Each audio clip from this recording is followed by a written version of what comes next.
Do you find yourself struggling with your health and cannot find a solution no matter what you try? Well, on this episode, Melissa Rohlfs is going to join us and share exactly how she turned her pain into purpose and is living in victory.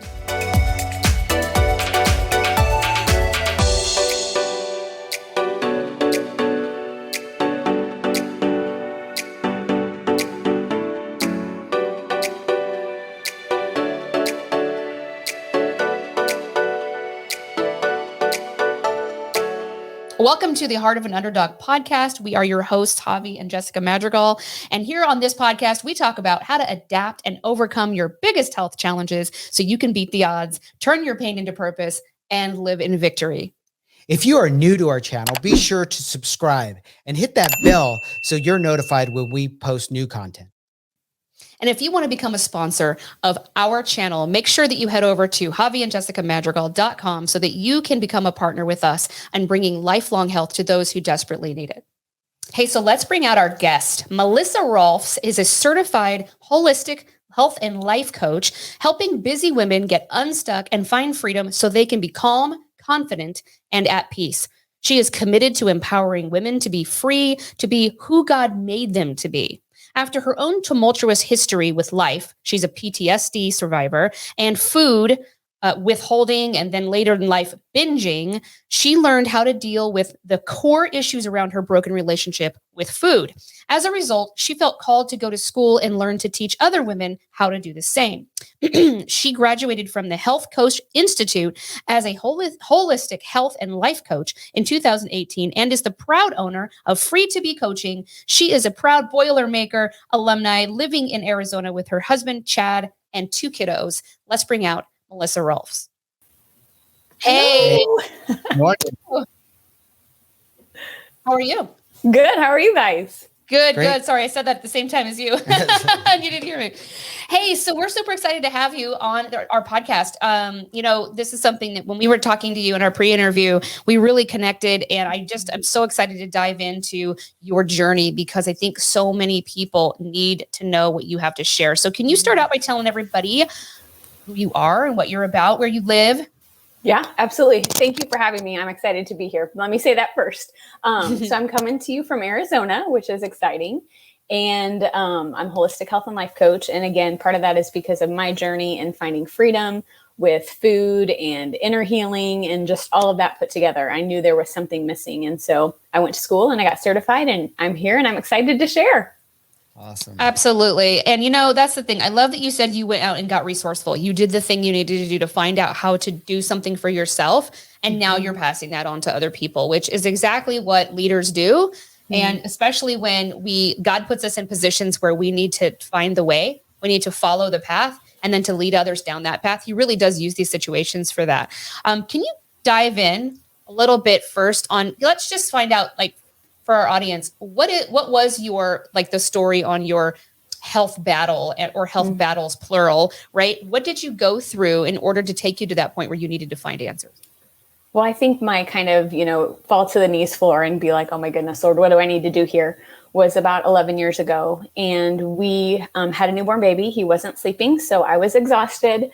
We had a 2-year-old who had some undiagnosed sensory challenges and food allergies. So that was an interesting place. My husband was traveling for work. And on top of that, I had just gotten diagnosed with PTSD from childhood trauma. So I call it the perfect storm. But Wow. Through that, God was just so faithful and he met me where I was. I went to healing prayer at our church and really found some freedom in that. I had been working through with a life coach, and this is a total God thing. She was not only a life coach, but she was also a therapist and she had PTSD herself. So we went from the coaching relationship to she saying, I think you might have some PTSD from your childhood. Can we switch from coaching to therapy? So I did that. And then tried the, medicinal route, and that didn't work for me. It might work for some people, but what works for one doesn't work for all. So because I didn't have the results with the medicine for the PTSD, I went a holistic route. I knew that there had to be a way, and I knew that through prayer and just having people come alongside me that there was a way for me to find healing, and it just wasn't maybe the traditional way. So I went to a naturopath and met with her. She tested all my vitamins and minerals. They were tanked because I had been living off of sugar and Diet Dr. Pepper to have energy to keep up with these kids because I was exhausted and doing it, when my husband was traveling. And so through that, learned about supplementation and then changed our diet because of our daughter's food allergies. And then eventually went from eating more of a standard American diet to more of a whole foods and clean eating sort of way. And that changed everything. So that's a little bit of my journey. There's more in the past I can go into, but that's kind of the high-powered overview. Yeah, no, you're just like, yes, this is the whole story. I love that. You've obviously told your story several times. Now I love what you talked about with changing your diet, because I think most people just think that's like a supplementary or like an ancillary, like a side thing. Well, we also changed our diet. It's kind of like how we treat prayer. Well, I finally prayed about it, kind of a thing. Yep. But the diet, I mean, what you're putting in your car is how it goes. What you're putting in your body is literally what all it has to function on. And so, right. When we are dosing ourselves with high amounts of sugar and just processed foods, we don't realize how that is affecting our body chemistry and how we think, not only how we move through our day, energy level. A lot of times people associate like junk food or processed food with energy level. Yes. It goes deeper than that. Yes. It goes down to how we process day-to-day emotions and day-to-day troubles or trauma. Yes. So I think that's a very good point, because most people they'll do everything else. I was interacting with someone online, and this person was like, well, what about this, their medication, and what about all these other things? But they mentioned that they are overweight and they kind of eating healthy. And I'm like, well, you need to look more at that before you start going and messing around, by the way, without consulting their doctor, which is a mistake. Really, having some sort of medical professional involved in your healing process is very important, people. Yes. But you need to go to the basics, look at your nutrition and seeing how that is affecting your day-to-day life. And then from there, then talk about maybe some of the other adjustments that you need to make. But it can't be your last adjustment. I mean, really, I understand we usually go to the doctor first to find out what's going on. But I mean, foods, it's just such a hard transition, and we know that. Can you talk a little bit about your battle with food when it talks about binging and withholding and things like that? What was your relationship with food like? And then just sort of can you tell us a story about that? Yeah, absolutely. So to, kind of that earlier point, I think that a lot of times people only associate food with weight. And I lived in that place for a long time. So for me, I think because everything felt so out of control when I was younger, in my earlier years, I would withhold food in order to have control, to lose weight. This was kind of in high school when I was just looking for that, male attention. Like if I could get skinny enough, then I could, go to prom with whoever, wherever that was at. But that looked like me withholding food when I was younger. And then I went the total opposite end of the spectrum, like later, at the end of my college career, and then into after college, and it continued through motherhood. I was using food to like soothe and to push down the feelings, because that's kind of when I was aware of some of the trauma that had happened, and it kind of started to come up, and I didn't know what to do with it. It was overwhelming. I felt very alone. So I was just going to use food to self-soothe. I mean, it's legal. I was a Christian. It's okay to overeat in the church, and it's not easy like to overeat in a church, right? It's easy to overeat in the church, because it's like, here, like those movies where they're like, let me make you something. Eat. You need to eat. Yes. Yeah. No, it's so true. And I love that you're like, it's legal and it's okay, we don't think about like the health implications and the emotional implications of using food for anything other than fuel for our bodies. I know that we love food. We enjoy food. I think we're supposed to enjoy food, or why do we have taste buds? Thank you very much. If we weren't supposed to enjoy it, we would not have that. And so, that's really important, but it's all about stewardship. I really think that it's just about you're right. This whole idea that we only relate food to weight is such a mistake. Yeah. I mean, you can lose weight doing drugs. I mean, come on, like you can lose weight doing a million things. People lose weight all the time from illnesses. Like weight has nothing to do with anything as far as other than when you're obese, like you have to lose weight in order to get your body into a position to be healthy. But that can't be an unhealthy way, because then you're just skinnier and just as unhealthy, if not more. So I love that you brought that up because that's such a huge misconception and just really a dark path because you can never win. I mean, think about it. Like you said, I can just get skinnier and skinnier. I mean, that's why people end up being anorexic because of the control, because it is all about weight and because there isn't a place that you end. Yes. Like you just continue getting skinnier until you eventually die. I mean, really, if we're being honest, if you keep going, but when you're getting healthy, you can continue getting healthier and healthier and healthier. It goes in the right direction and you don't need to worry about where that's ending because you don't want it to end. You're getting healthier and healthier. It is really all about fuel. And I understand that weight plays a part in that, but usually when you change, I don't know if you noticed this, but you lose weight naturally. And so I imagine that you evened out or you leveled out on your weight probably in a healthy place. Absolutely. Go ahead.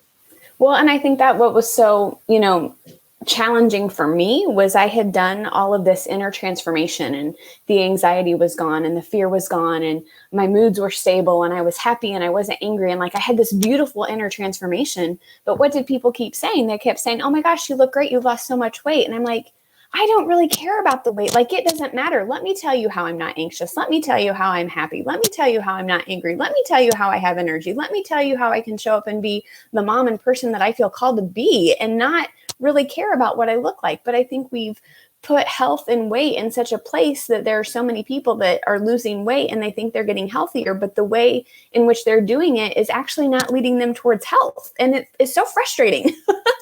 Yeah, it really is frustrating to watch. I mean, I've seen people say, oh, I'm only picking on this diet because I've seen this so many times, but people are like keto at McDonald's. Like I've literally seen that post more than once, and I'm like, oh, babe, over there on the other side of the world. Yeah. I just want to go and grab you and be like, this isn't the way.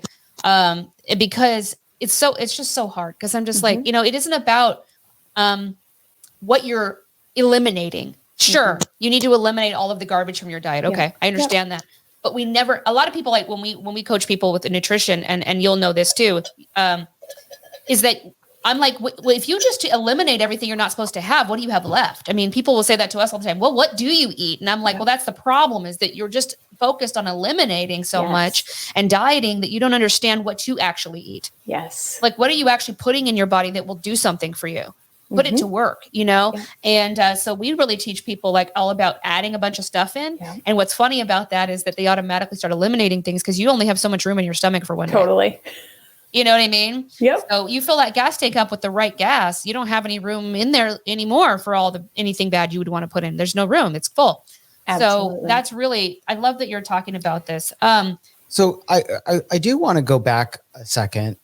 Because in the beginning you were talking about when you were really struggling with this, you knew you needed help and you realized that the medication wasn't helping you, but you said something about your prayer life and that knowing that you've brought this to God and knowing that there's going to be an answer here, but could you walk me through that journey where he kind of was revealed to you?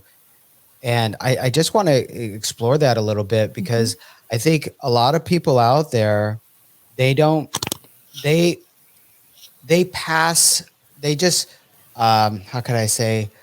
minimize their prayer life. Well, I can't just pray about it and it's going to go away. So why should I even pray? Yeah. And I think with what you're talking about, there's a lot more than just praying. Am I wrong? No, you're not. So we were in a very, very supportive church community at that time. It was incredible. And we had a great group of people rallying around us. And we had I had been part of a group with my small group called Good Morning Girls. And we would, wake up every morning, we would read our Bible, we would pray, we would share what God shared with us during our quiet time.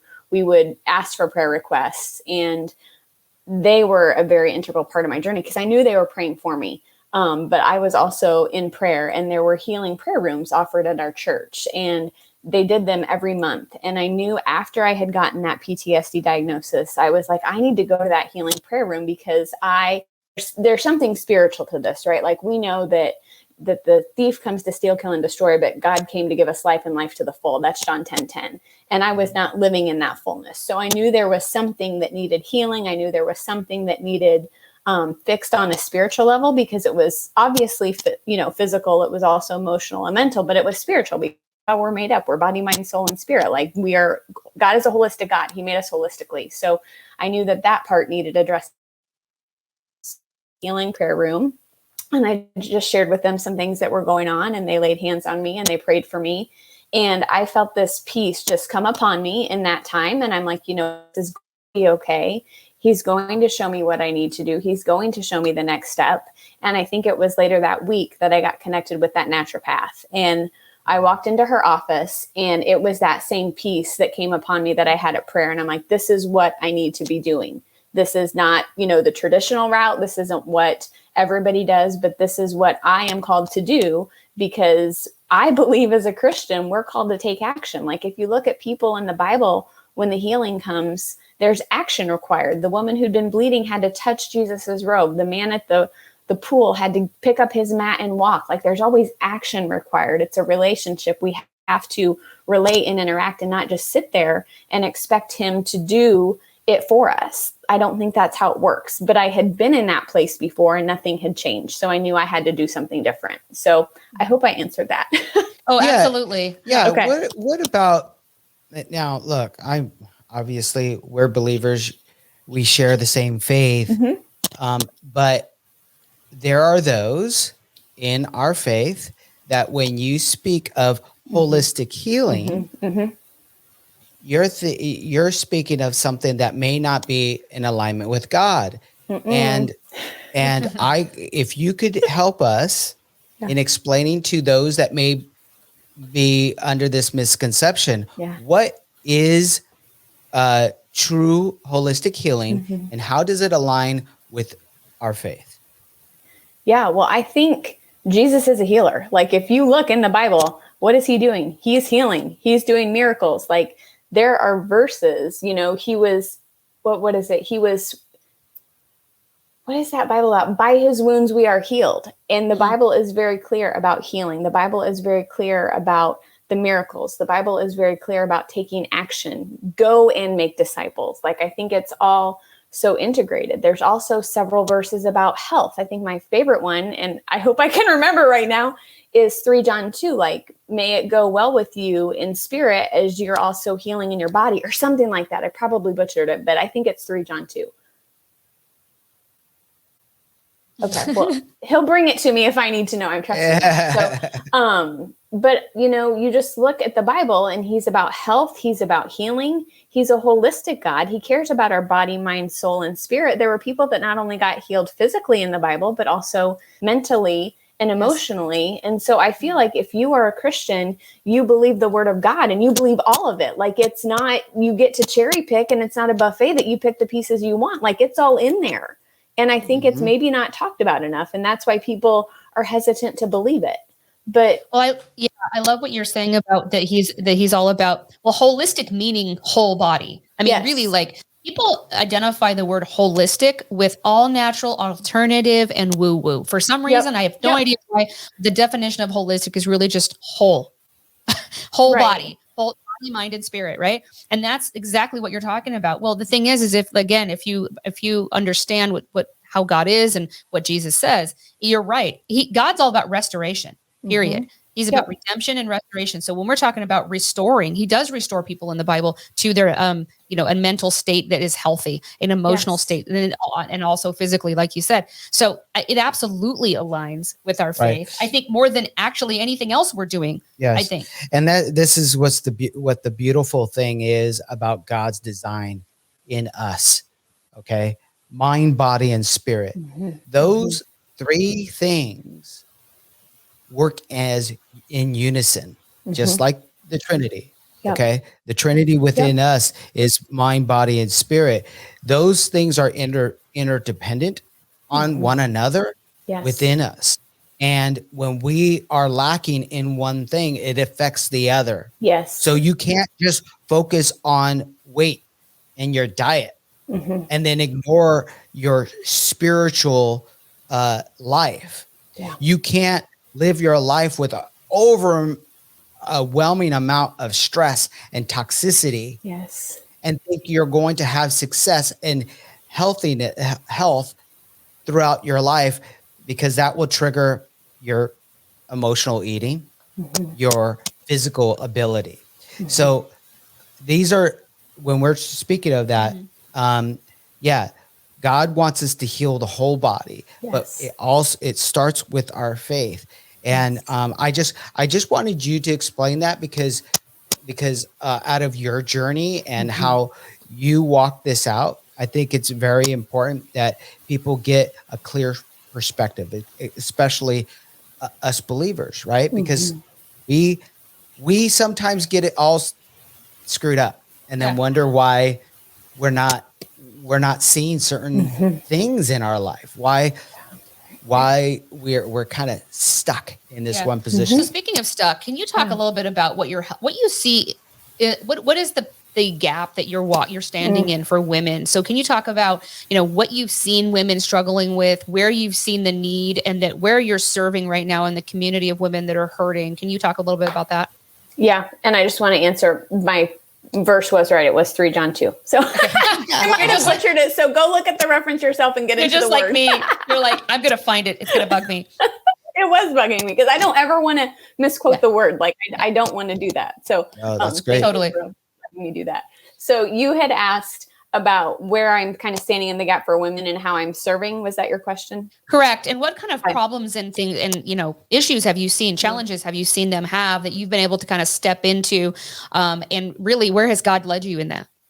Yeah, I think there's a lot. I think, to your earlier point, there are a lot of people who associate holistic with woo-woo. And I think a lot of that is because people in the church have missed the mark and they've missed that piece of God. And so I think that we just associate it with being woo-woo. And again, that's not God's character. That's not who he is.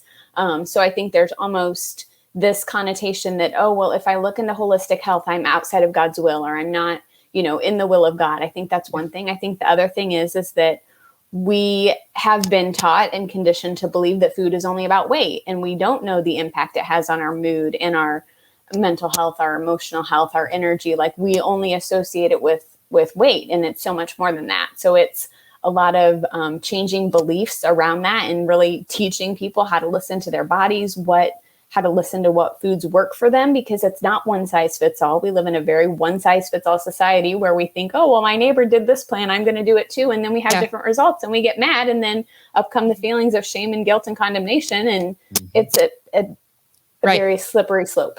So I see that a lot.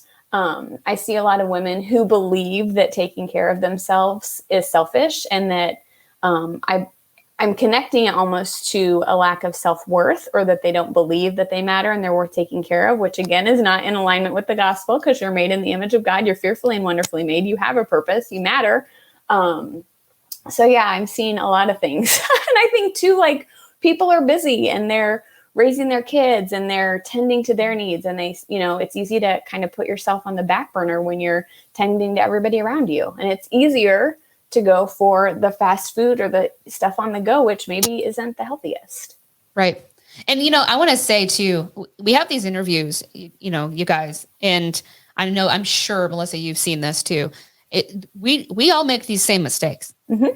I mean, we all, like, even when, coaches, right? Leaders, we all make those same mistakes. Don't feel like the shame and the guilt has got to go out of the window. Yeah. I mean, like, for instance, everyone always gives us a hard time when they're eating something unhealthy in front of us. And they're like, don't look, I'm not going to show you what I'm eating. And I'm like, look, we've ordered out, okay, when we're sick or when we're just exhausted and no one can cook anything. Like, we're just like, okay, what's the best thing we can find? And we eat out. No, we don't feel great afterwards. Yep. We move on and we go right back to the way we normally eat because it's a moment. Yeah. It's okay. It happens. We go, we can shame ourselves into the grave over it, or we can just understand that we're human and that doesn't need to derail anything else that we're doing. And that's why we talk about lifestyle. We're not ever dieting. We've been eating this way for over 3 years. We've had plenty of times where we've dropped off for a full week or a month or something, where we're just like going through a bunch of medical stuff and we just are absolutely exhausted. And we just ask God, we plead with him, hey, could you help sustain us while we're trying to figure out how to get through this? And our habits aren't right and all that. And then we get back on track. Like it's just a matter of, what are you doing consistently? What do you do? Where are you at in your mind? Yeah. And looking at it with the right perspective. It's not always all about perfect habits. It's not. And it's not about weight and how you look and all of it. It's really not. It's really about stewardship, taking care of what God gave you so that you can continue doing his work and doing the things for others that you're called to do and who you're called to be, and just getting 1% better every day. And there's going to be days where you're 10% worse, man. Yeah. You know what I mean? And one of the other things I wanted to just kind of talk about is your family dynamic real quick, because like for us, our daughter has autoimmune disease. And when we switched over to a whole food lifestyle, that actually in our family has helped our whole family. And even now, look, it doesn't mean that she's not going to have battles. She will have battles, and she has, but she's fought through that in a better way. And even myself, we put ourselves in a position to fight our diseases in a better and more efficient way. We give our body a chance. Yes. Now, you had mentioned that your kids. Can you tell me how this shift has affected your family? Well, it's been a game changer. I mean, I feel like behavior has improved for our kids. I feel like the sleep is better. My husband and I obviously have more energy. Our moods are better. It's been a real game changer. It's interesting now. I think the blessing for us is that they were young enough when this started that it's kind of what they've known. Now, I think the tricky part is that they're older and they're in school and they're seeing what their classmates see. And then there's that, oh, I can't have that. And I'm always like, okay, well, let's find you something that you can have that tastes just as good so you don't feel like you're missing out, because they almost get that FOMO. But I think, they go with the flow. And like you said, we have pizza. Like we don't do this 100% of the time. I would say it's more of a, 80, 20, 90, 10, just because we want them to not feel left out and excluded, so that when they get older, they go off and binge and, feel like they didn't have this and now they need to make up for it. Absolutely. So, yeah. And I think that's really important.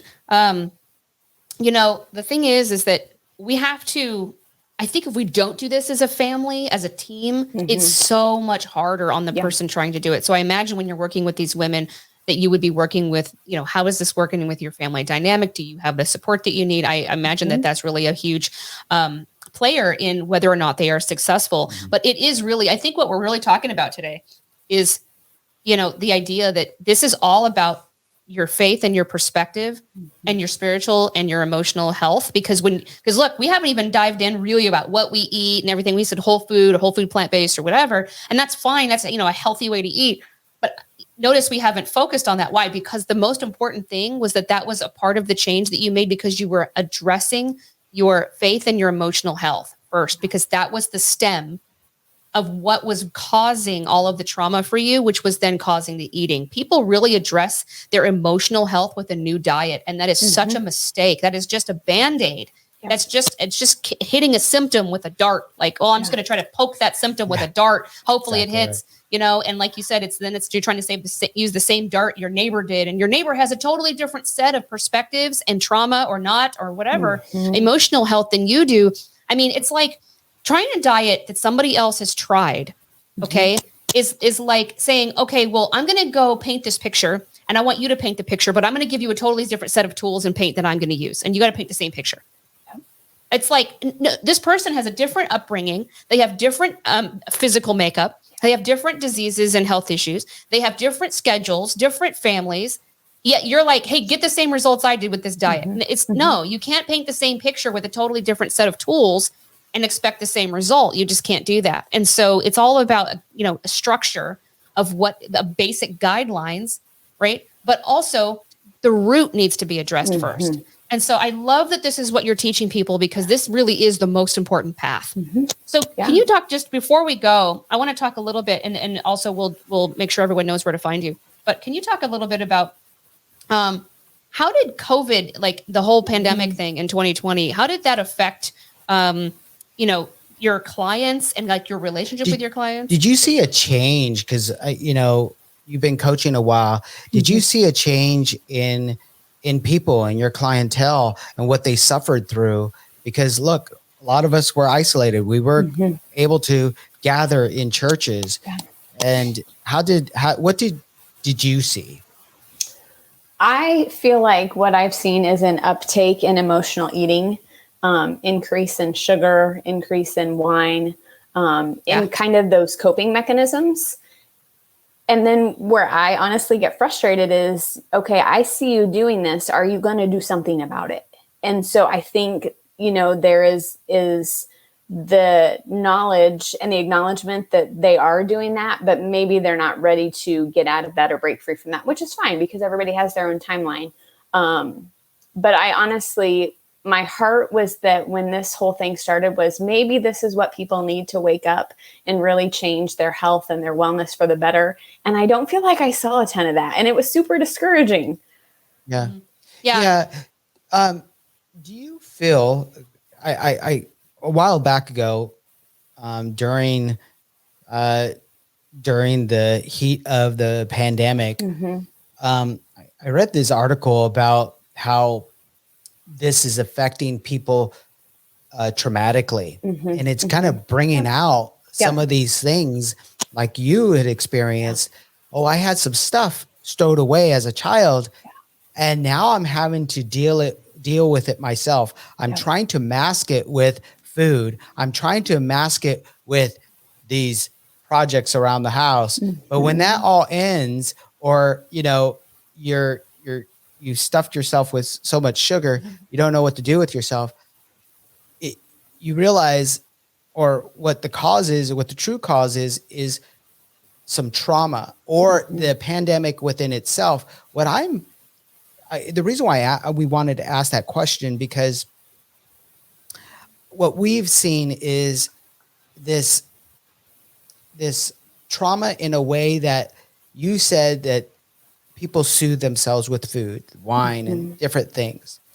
But as we're trying to come out of it, there's this kind of this reluctance that we find ourselves comfortable in that trauma. Yeah. And how, if I was one of your clients and I was one of these people that I'm afraid, I'm not so much saying to you, I'm afraid, but I'm comfortable, and I know what my trauma looks like. I know what that demon is. So I'm willing to live with it, and I'm not going to step out of it. I don't want to. Yes, I want what you're talking about, but I'm locked into fear. I don't want to walk out. How would you help pull me out of that? Honestly, I don't know that I could pull you out of it, because I think back to my journey, and I don't know that I could have been pulled out until I was ready to be pulled out. And I think people have to get to the point where they're ready for that. Because I can come alongside of you, I can encourage you, I can pray for you, I can support you, I can give you tips and, rah. But if you're not ready to receive that. Yeah. It's true. You do have to be ready to receive. I think there's a lot to be said for helping guide someone through, which I'm sure you do, guide someone through their process of being ready. But you can't be ready for someone. You can't make someone be ready. You can't tell them, tips to help them decide. They have to legitimately be ready to let go of that, what we call the familiar zone. People will say the comfort zone, but it's not even comfortable, because it is traumatic, but it's familiar. And because it's so familiar, you're okay with it. You're like, well, I've lived here for long enough that I'm cool with it. It's like an abusive relationship with yourself, and it's like, you do want to leave, but you're just like, but I know what this looks like. And I don't know what that looks like over there. So I don't know if I really want to step out of my cage and be uncaged and be free, just not knowing what that looks like. It's so scary compared to what the inside of this cage looks like. And I think with that, there is a lot of, subconscious fear of, okay, if I change, because change, almost means to be different, to not belong, who will not relate to me anymore? What will I lose? And I think that's what we focus on. We focus on all the things that we're going to lose and all the negative things. And we don't focus on what we're getting and what's on the other side and how amazing it is. Yeah. So, that's a great point. you're speaking of identity. So I have now identified myself with my trauma. Yeah. I'm familiar with it. Yeah. And this is part of my identity. I've even now associated people and things that help facilitate or help me to be comfortable in my trauma, even though I'm not able to, I still feel that stuck feeling. I am comfortable and it's familiar, but I can't, I'm not able to take it any further because that's what you're talking about. I'm really not ready. And that's really why. Well, and I think that's really where our faith steps in. Like you've really got to, the person has to get right with God about where they're at. And that's where they can find their true identity. Yeah. And if we're willing to get past, right there, if you think about it, and this is diving a little deep today. So so get ready, audience. But really it goes even deeper than what we're already at. And this is it. When you are really wanting to face who you truly are and the fact that you have a purpose, it's like, what does God want for me and what do I want for me? And when you're focused on your trauma and you're focused on your comfort and whether you're ready, to be honest, and this isn't talking about your traditional sense and your traditional definition of selfishness, but it is self. It is all about self. And the enemy wants us to be there. He wants us to focus on self and that there's nothing that can rescue us from this and that we're going to have to claw our own way out alone and that somehow we're going to have to figure out how to do that. And then convinces us that we cannot. And so when that happens, it's really, you don't even have to know what you're going to say to God. You just got to look at God and go, well, I don't want to focus on this or me anymore. And I don't want to be here. And if I actually do want those things that Melissa's telling me about, or my friends and family, or God, what you're telling me about, then ultimately I've got to let go of whatever I think is happening here. And I need you to show me what you want for me, but who you designed me to be, who you want me to become, ultimately, so that you can grab onto, it's not a change in identity, it's a restoration of the identity you were given to begin with, and that this world and the enemy trashed. And basically it's restoration and redemption. And when we started out this conversation, we talked about that's ultimately what God wants. And that's the root, is that we've lost our identity that God gave us, that he's designed for us. And that we are really all about looking on the inside of ourselves and our ability to cope with this alone. And that is not the design that God made. It's not what he created. And so, Melissa, you're doing really important work. I think that you are going at it the right direction. I think you have the right perspective. I really love that you came and talked with us about this today, because this really is the root of most things when people are talking about how to get out of their identity crisis when they're battling health issues. And it's such an important conversation because this will continue happening for these people who are battling this until they address this issue. And then they pass it on to their kids. Yes, ma'am. Exactly. Yes, ma'am. They do. And I think we pass a lot of things on to our kids that we just don't mean to. And so the more we can help heal ourselves through God, the more we can let God heal ourselves, the more we can pass that on. Show our kids how God heals us, letting go and letting God, as they say. I think it's the most important lesson we can teach. Yeah. I mean, we as parents need to equip our kids. And sometimes we think equipping our kids means monetarily, right? Yeah. We need to clothe them. We need to feed them. We need to, maybe sometimes we give them too much, But the thing is the most precious and valuable thing you could give them is guidance through their spiritual life. Yeah, for sure. That is the most. That's what's going to sustain them the most. That's what's going to get them through the hard times. Not all their things, not all their devices. Yeah. It's their spiritual life. And if you could just, if we as parents can show our kids through example, because our kids are always watching us, right? Right. Through example and yes, teaching. I think that's where the treasure is truly found. All right. So can you tell us in our audience where somebody that just is resonating with you today and they just want to know how they can get a hold of you, how they can connect with you and talk with you? Can you tell us a little bit more about where they can find you and connect with you? Yeah, probably the best place is my website, coaching.com. You got it there. Awesome. freetobecoaching.com is probably the best place. And from there, you can connect with me on social and email and all the things. Perfect. Yeah. And then, Melissa's also on Facebook here at facebook.com/Melissa Rohlfs Coach. And then also on Instagram at instagram.com/free2be_coaching. And look, you guys just reach out. I'm sure that Melissa would be happy to speak with you just about what's going on, where you are at in life and what she can do to help you. And if she cannot, I'm sure she would send you in the right direction. Thank you, Melissa, so much for being with us today. We absolutely adore you. And thank you for just doing what you're doing to impact others' lives and just being that beacon for people who they're lost and they're in a dark place. It really is needed. Thank you for coming. We really, really appreciate it. Of course. I adore you guys and what you're doing. So thank you for the work that you're doing and thank you for this opportunity. And we definitely have to stay in touch. Oh, for sure. Definitely. For sure. All right. We hope you have a great rest of your week and we'll see you later. Bye. Bye.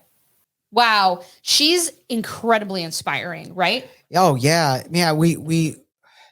I don't know about you guys, but we are really in alignment with Melissa, and what she said is so true, just rings so true. A lot of the things that she shared today, we also went through and believe.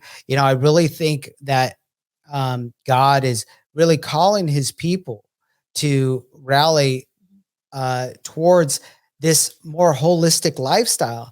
I believe that there's things that we have to change in the way we are thinking. Us believers, us Christians, people in general, we need to be thinking differently than we have over these last few decades, because we are as a society, we're just getting sicker. And we are just feeling more and more stuck. It feels like oftentimes we feel like we're just sinking as a society in this quicksand. Well, I think God's trying to give us a branch. He's trying to show us a way out of that quicksand. Yeah. And it's people like Melissa that shows us the way, that shows us how we could turn things around. And how is it that God's going to help keep us aligned and healthy enough to do the work that he's calling us to do? If we're here for such a time as this, right? In this very moment to help those that desperately need our help. If we're sick, how are we going to do that? Right. So, this is the thing. God wants a testimony. He wants to speak through us in our stories. He wants to make us healthy, restore us, bring us out, and then bring us forward. So these are the things that we just love talking about, because it's so in alignment with what God actually is trying to do. And it is not something that you have to do alone. So if you find yourself stuck right now, you find yourself finding no solutions, or no matter what you try, you just can't seem to figure out how to get out of these health struggles, reach out to Melissa, because I'm guessing that she'll have a lot of light to shed on your issues or maybe your struggles, and just maybe be able to be an ear for you to just to bend so that you can figure out your way out. You know what I mean? So This is why these people are being placed in front of you. I fully believe that. So if you want to reach out to her, make sure you do that. And so we just absolutely are so excited. Yeah, I hope you guys got some value, man.